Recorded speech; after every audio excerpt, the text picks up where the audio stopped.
একেডাল বাহকে তিনি চেও কৰিব মাজৰ চেও কচালিৰ কামি চাৰিজন মানুহে কান্ধত তুলি নিব নৈৰ ঘাটলে বুলি সমনাই নৈ ঘাটলে বুলি। ভিডিঅ'টো কিহৰ কাৰণে বনালো আজিকালি ধনী মানুহ যদি চাকৰি কৰে তেতিয়া দুখীয়া মানুহ কিন্তু লগ নিদিয়ে, কাৰণটো সিহঁতৰ পইচা আছে। দুখীয়া মানুহ কেতিয়াও পইচা নাথাকে।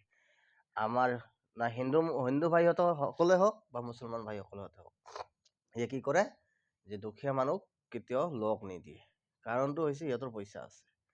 যেতিয়া কোনোবা হিন্দু বা কোনোবা মুছলমান ভাইৰ যদি কোনোবা এজন মানুহ মৰি যায় বা তেতিয়া কি কৰে, যে ধনী মানুহে কি কৰে জানে, ওচৰৰ যে দুখীয়া মানুহখিনি আছে তাক বিচাৰে।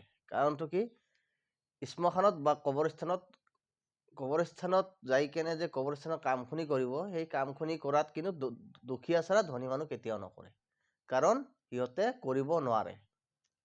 আৰু হিন্দু মানুহৰ ক্ষেত্ৰতো এনেকুৱাই, সিহঁতৰ যেতিয়া শ্মশানত যাব লগা হয় তেতিয়া চাৰিজন মানুহে কান্ধত ল'ব হ'লে সেই দুখীয়া মানুহখিনি কিন্তু আগত যাব, ধনী মানুহখিনি কিন্তু অলপ পিছত। মানে সিহঁতে কান্ধত লোৱাতে অলপ অসুবিধা হয়, বা সিহঁতে শ্মশানত যাই কাম কৰিব লগা হ'লে সিহঁতৰ অলপ দিগদাৰ হয়, কাৰণ সিহঁতৰ ইমান শক্তি নাই। সিহঁতৰ পইচা থাকিব পাৰে, সিহঁত মনটো ইমান ডাঙৰ নহয়। আমি চাওঁ, বহুতে চাইছোঁ, আমি গাঁৱলীয়া মানুহ, গাঁৱত চাওঁ, যেতিয়া কাৰোবাৰ বিপদ হয়, কাৰোবাৰ হস্পিটেলত যাব লগা হয়, কাৰোবাৰ বেমাৰীক এটা কোলাত তুলিব লগা হয়, তেতিয়া কিন্তু ধনী মানুহে ঘিণ কৰে। তেতিয়া দুখীয়া মানুহে কোলাত তুলি এম্বুলেঞ্চত উঠাব লগা হয়, বা সিহঁতে ধৰি কেনে এম্বুলেঞ্চত উঠাব লগা হয়।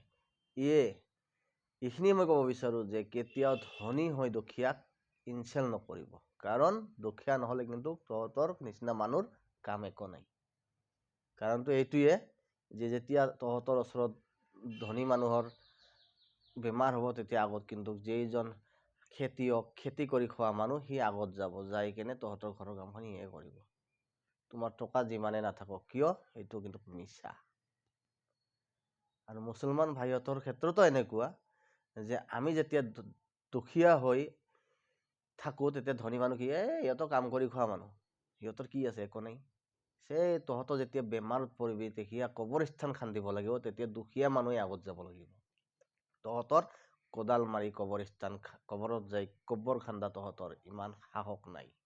আৰু হিন্দু মানুহৰ ক্ষেত্ৰতো মই কৈছোঁ যে তোমাৰ টকা থাকিব পাৰে, শ্মশানত যাই 4ডাল খুঁটি লগোৱা তহঁতৰ কাম নাই। গছৰ ডালি কাটি, বাঁহ কাটি এই খুঁটি 4ডাল পুতিব লাগে, সেইটো তহঁতৰ সাহস নাই।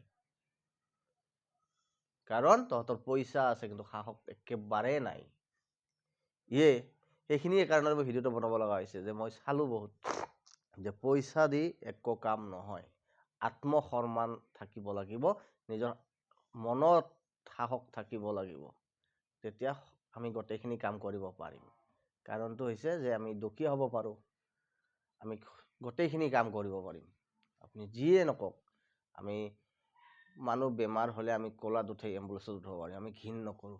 কিন্তু আমি মানুহক সহায় কৰাৰ কাৰণেহে আমি দুখীয়া হ'ব পাৰিছোঁ।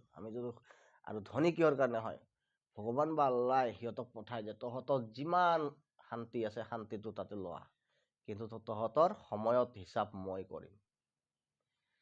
ভগৱান আল্লাই এইটো কাৰণতে সিহঁতক ধনী কৰি পঠায়, যে ইহঁতৰ মন বেয়া, মানুহক হিংসা কৰে, দুখীয়াক সিহঁতে আশ্ৰয় নিদিয়ে। সেইকাৰণে তহঁতক ভগৱানে বা আল্লাই তহঁতক ধনী কৰি এই দুনিয়াত পঠাইছে। তুমি যিমান ডাঙৰ ধনী হ'ব পাৰা হৈ থাকা, তহঁতৰ শান্তি কেতিয়াও নহয়, আৰু দুখীয়া অবিহনে তহঁতৰ কাম এটাও নহয়। হাই গাইজ, এইখিনি ভিডিঅ'টো বনোৱাৰ কাৰণে এইটোৱে বনাইছোঁ, যে এইকাৰণে বনাব লগা হৈছে যে আমি ধনীখিনিৰ শ্ৰেণীৰ মানুহৰ ওচৰত ভিডিঅ'টো যিমানে পাৰক আপুনি ছাবস্ক্ৰাইব আৰু শ্বেয়াৰ কৰি পঠাই দিয়ক, যে সিহঁতে অলপ বুজি লওক আৰু সিহঁতে শিকি লওক। কাৰণটো হৈছে দুখীয়াক কেতিয়াও অপমান কৰিব নালাগে বুলি। আৰু এইকাৰণে সকলো ৰাইজক কওঁ যে বেছিকৈ এই ভিডিঅ' শ্বেয়াৰ আৰু ছাবস্ক্ৰাইব কৰি দিয়ক। সকলো ধনী মানুহৰ মোবাইলে মোবাইলে যাব লাগে।